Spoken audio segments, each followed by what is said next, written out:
Okay, to present the next award, I would like to welcome to the stage two fantastic young people, Katie Mobbs and Rebecca Farron, joint chairs of the Whizz-Kidz board.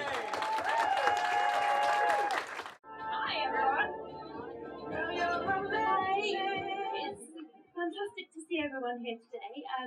Rebecca and I are representatives of the Kidz board, which is the young person's advisory board. I think is probably the most concise way of describing what we do for the charity. We try to represent on a national level all the wonderful ambassadors that you see before you today.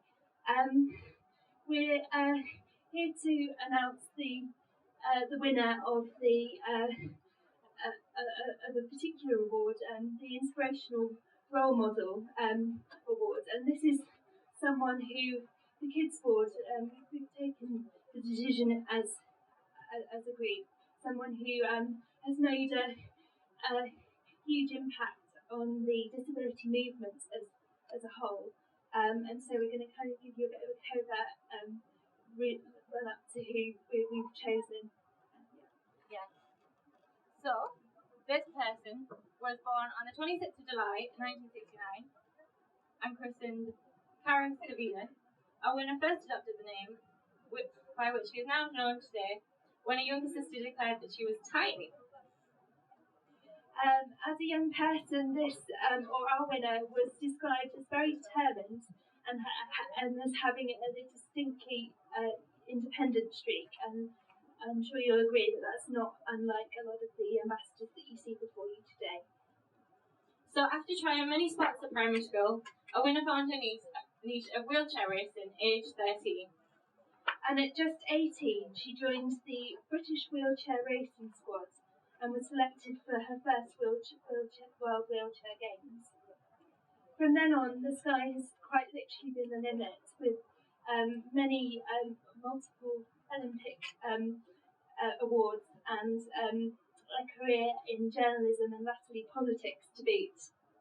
Yeah, we are so keen to recognise the fantastic work that this person has put in, not only to represent young disabled people in sport, but in the Houses of Parliament too. Yeah. So, without, I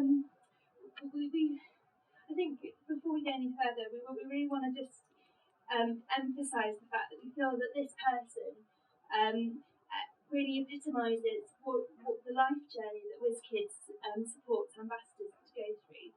She started off in very similar circumstances to a lot of us, you know, a young disabled person, and has really descended to quite high levels. So, without further ado, we can announce that the winner is Tanni Grey-Thompson.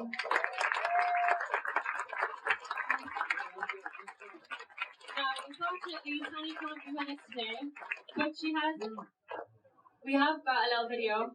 So here's our moment where we say,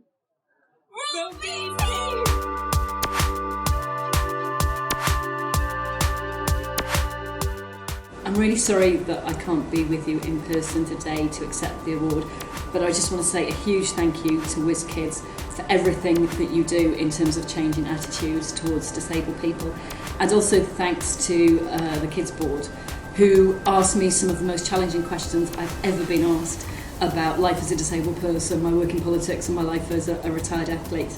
And it's really fantastic that other people think that what I've done has made a difference. And it's a real pleasure to accept this award. Thank you very much.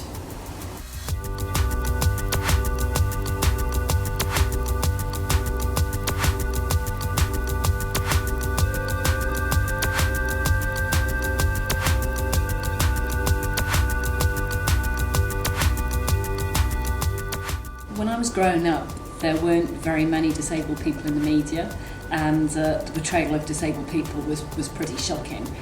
But somebody I had huge admiration for was a Welsh wheelchair athlete called Chris Hallam.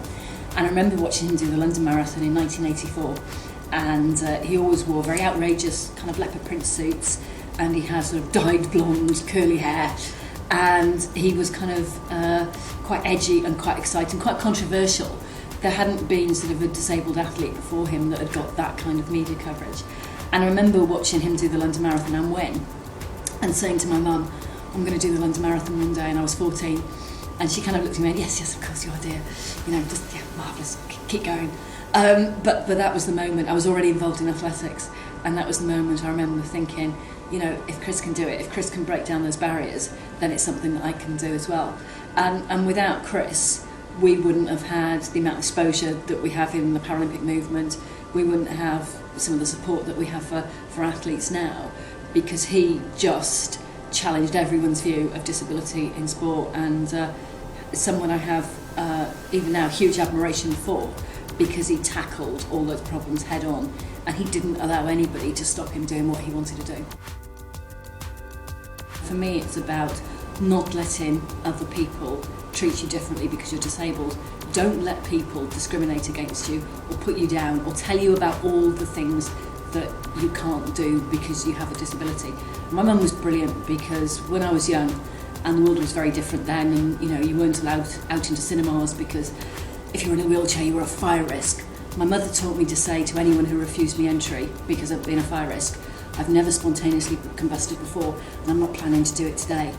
And it used to just stop people in their tracks, and they'd go, oh, okay, right, we'll let you in. So I was very lucky that my parents brought me up to be a little bit stroppy, but actually relatively polite, but not to allow people to stop me doing the things I wanted to do just because I was in a wheelchair.